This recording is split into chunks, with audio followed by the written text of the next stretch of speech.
السلام عليكم خوتي وخواتاتي، معكم الركلاط في فيديو جديد. كنت مكسل وبعد نفعت لي علاه الشهر هذا ما يروحش كامل ثقافة عامة. علاه تسالوني؟ لا. المهم اليوم البداية راح تكون بالبيتكوين. كيفاه وعلاه؟ قلت لك نفحت لي العزيز، ما تقعدش تعاود في نفس السؤال.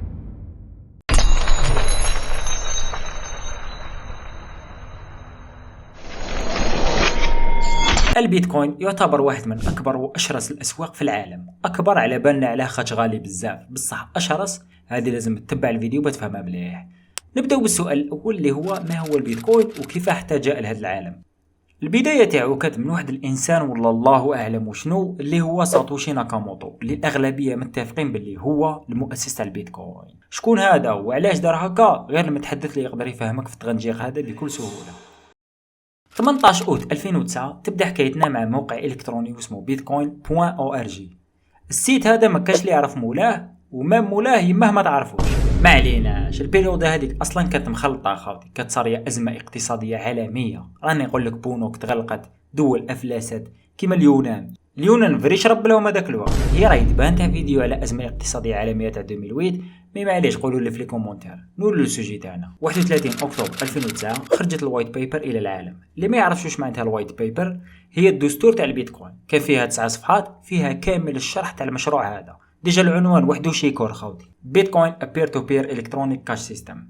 دوك تقول لي يا خو ما فهمت والو. فهمني العزيز ما تقلق روحك ما والو، تبعني تفهم. في هذاك الوقت او بالاحرى في هذيك البريوده بزاف ناس كانوا حابين يخدموا عمله رقميه يستعملوها في الانترنت، الشراء البيع ما يهمش. بصح كان عندهم واحد المشكل صغير بصح كبير بزاف، واسمه مشكله الانفاق المزدوج. يعني انسان نقولوا عنده 100,000 وال100,000 هذيك فرضا راهي عمله رقميه، تسمى يقدر يدخل بهذيك ال100,000 يشري بها زوج ليسيد في نفس الوقت وما يتحلبولوش. المشكل هذا خلى بزاف لي بروجي يتغلقوا ويطانيولاو. اي الناس واش دير؟ تلجا للفيزا والبنوك اللي كانوا مازالوا يدعوا الرام دراهم على ظهرك في كل معامله. هنا يجي يدور البيتكوين يسمح لك باه تتعامل مع انسان كيما انت من دون دخول وسيط. شايف؟ يعني بلا بونكا. نديرو مثال بسيط، انت راك حاب تشري سيف ساموراي، ما تسقسينيش علاش السيف ومنا ما يهمناش. السيف هذا يتباع اونلاين، انت واش دير؟ تخلص السيد هذا بالبيتكوين وكل ما يدي معك العموله. اوكي ما عليناش. دوك السؤال المطروح، منين نجيبوه البيتكوين هذا؟ هنا يجي دور التعدين، واللي هو حل معادلات صعيبه بزاف باستخدام لي بي سي تاع الناس. نعطي لك مثال، انت تحكم تخدم بي سي بصح ماشي لي جاد، لازم بي سي حبه قاصحه، لازم يكون فري مجهد خاوتي. اي البي سي هذا تستخدمه في التعدين. اي فرضا شخص دار معامله بالبيتكوين، انت كانسان عنده بي سي تاع تعدين لازم البي سي تاعك يحل معادله صعيبه بزاف باه يسجل المعامله اللي صرات. وين يسجلها؟ في البلوكشين. واول بي سي يديرها ويسجل المعامله هذيك يدي المكافاه. وشنو هي المكافاه؟ حبيبات بيتكوين. صح شحال من حبه حبيبي شحال؟ تبعني العزيز. في 2009 كي بدا البيتكوين مكافاه التعدين كانت 50 حبه، تسمى تعدن تربح 50. مي كاينه حاجه لازم تعرفها، العدد تاع البيتكوين محدود. من الاول كاع على بالنا باللي راح يولي عندنا 21 مليون حبه بيتكوين برك.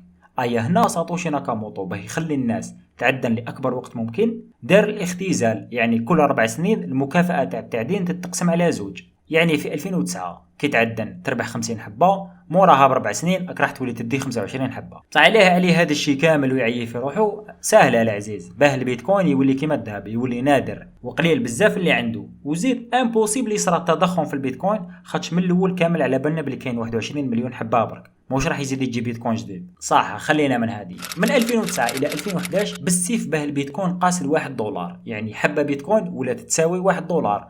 وهذه هي الحاجه اللي كان حاب يلحق ليها ساتوشي ناكاموتو. بما انه البيتكوين العدد تاعو ثابت والدولار يتطبع، كي يتطبع تسمى مع مرور الزمن راح يهبط. هنا تفهم علاه البيتكوين راح يبقى غير يغلى وقيمه الدراهم تبقى غير تهبط بسبب التضخم. وهذا الشيء اللي قلته لكم دوكا، الانسان الفقير اللي كيما انا وانت ما راناش رايحين نلاحظوه، واذا لاحظناه راح نلاحظوه روطار بزاف.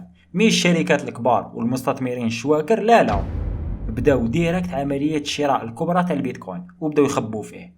كيف نفس وش يصرى مع الذهب. وكما نعرفوا اي حاجه يكون الطالب عليها كبير بزاف وتكون نادره، وش يصرى؟ السعر تاعها يطرطق ويقعد غير يغلى. اما في سنه 2024 البيتكوين قاس $100,000 للحبه الواحده فقط. وكل ما يرتفع السعر تاع البيتكوين الناس دائما تتفكر الانسان هذاك اللي شرى بيتزا هو والعائله الكريمه. شحال شراها؟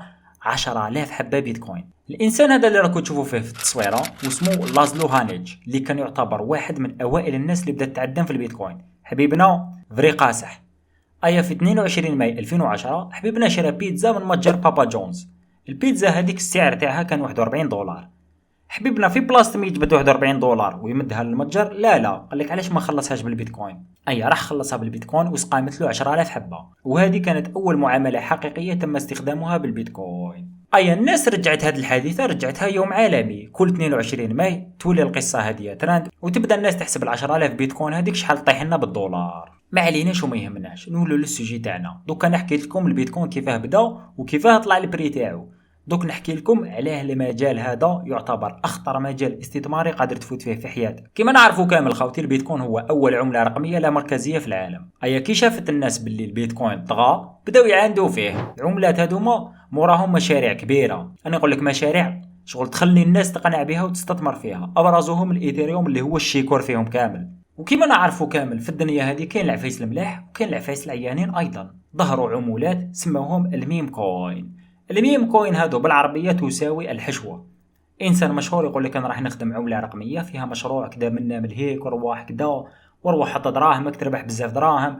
الناس تطمع علاه خاطر تفكر البيتكوين ويزيدوا يتفكروا بلي هما البيتكوين ما لحقوش عليه كي كان يدير 1 دولار. واش يديروا؟ يحكموا دراهم ويحطوهم كاع في هذيك العملة. الاستثمارات تزيد، خباط تصرى الحشوة ويروحوا الدراهم كامل والناس تربح الشعر. واول عملة دارت هذا الشيء واسمها الوان كوين.